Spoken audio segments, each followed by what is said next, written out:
back for round 2 with another vlog from Sri Lanka.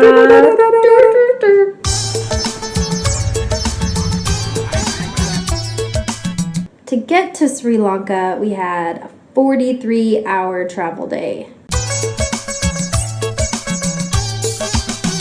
Started with an overnight train from Marrakesh up to Tangier. From Tangier, we flew up to Madrid and had a long layover there. But it was okay because we had lounge access. First class, up in the sky, popping champagne, living my life. 5 hour, was it 5 hour layover? 5 hour layover in Madrid. 5 hour layover. And then a red eye to Delhi. We made it to India. We did. We are 35 hours in. We have 5 hours to go to our destination. Followed by a flight all the way down to Colombo, Sri Lanka. Made it to Sri Lanka. 39 hours. And then a 3-hour taxi ride to our hostel. To only go 37 kilometers, 3 hours. Hour 42. The glamorous life of travel. So stepping off the plane in Colombo, we're hit by just a wall of heat and humidity. And there's jungle and tuk-tuks everywhere, and it feels just like Southeast Asia when we backpacked there a couple years ago. Because that was where we met actually in Vietnam 2 years ago. 2.5 years. In the middle of the jungle. So the feeling of Sri Lanka really brought us back to the early days of our relationship. Our courtship. Courtship. So in Sri Lanka, we couldn't wait to try the food, and it did not disappoint. Delicious. So good. So cheap. It was like $1 or $2 per plate.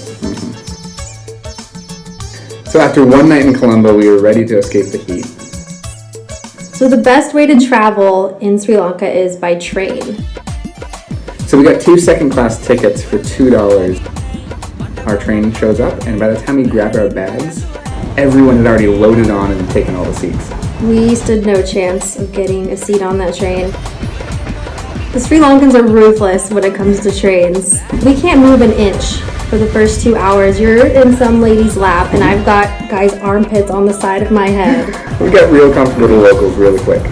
But it was an authentic Sri Lankan experience. It was, and believe it or not, the best seats are actually the ones where you're hanging outside the train, just holding onto a railing. You get the nice breeze, you get the nice view. The views are beautiful. The views were very beautiful. So we arrive in Kandy. It's a charming little town on the lake. And there's monkeys everywhere.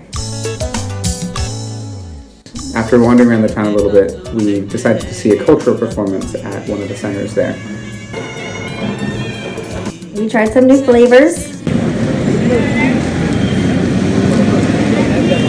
We were only in Kandy for a day, so we went to the bus station to try to figure out our transportation options because we didn't want to be stuck standing on the train for 7 hours to get to our next place. It is an absolute madhouse. There's buses everywhere basically trying to run people off the road, and no one to be found to help us figure out how and where to buy a ticket. What does any of this mean? So we just give up and we go to a hotel. We pay $30 a ticket to get a first class seat on the next train out. Now the train from Kandy down to Ella is supposed to be one of the most gorgeous in the country, if not, some people say the world. In the world.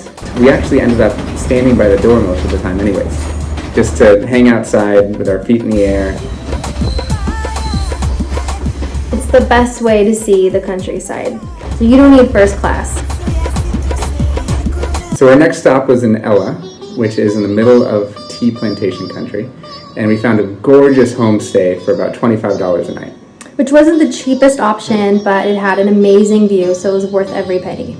And our host cooked the best food that we had in Sri Lanka. It came with a few bugs, but that's expected in the jungle. So the first night in Ella, we see this double rainbow. The sky turned pink and the fog started to roll in. You can hear the crickets and the birds, and then monks started chanting in the distance. It really was one of, if not the top sunset on our trip. Rainbow dance! So the next day we hired a tuk-tuk to take us around to some of the main sites in the area. So we saw a Buddhist cave temple. Which was very cool. We went to the 9 Arch Bridge, which is a picturesque bridge in the middle of a valley.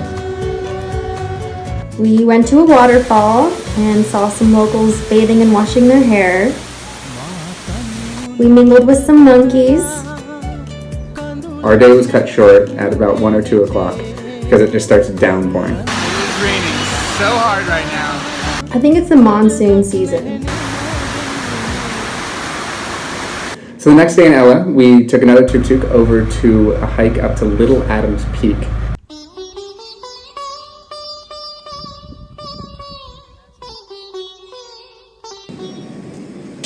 We made it to the top of Little Adams Peak.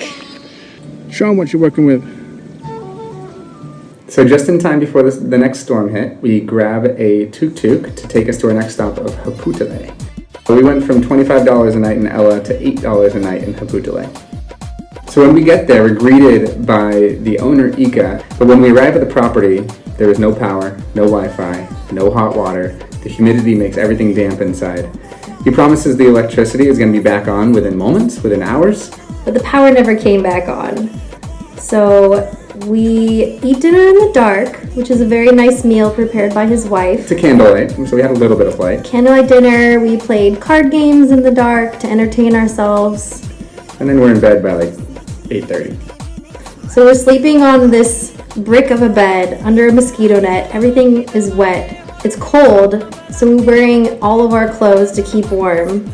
Basically, we were glamping, but not bad for $8. No, and we, looking back, it was fun. We had a great time. We made the most of it. So the next day we wake up, still no power, all our phones, laptops, cameras pretty much dead, but it's our last day in Sri Lanka. So we have to make the most of it. Yes, so we get a tuk-tuk up to Lipton Seat. So Lipton Seat is a viewpoint at the top of a hill in a tea plantation. And on that day, unfortunately, it was cloudy, so we couldn't see much, but it was still beautiful. It was, and the clouds brought in some mist, so our 7-kilometer walk down the hill and amongst all the tea plantations actually made it amazingly beautiful.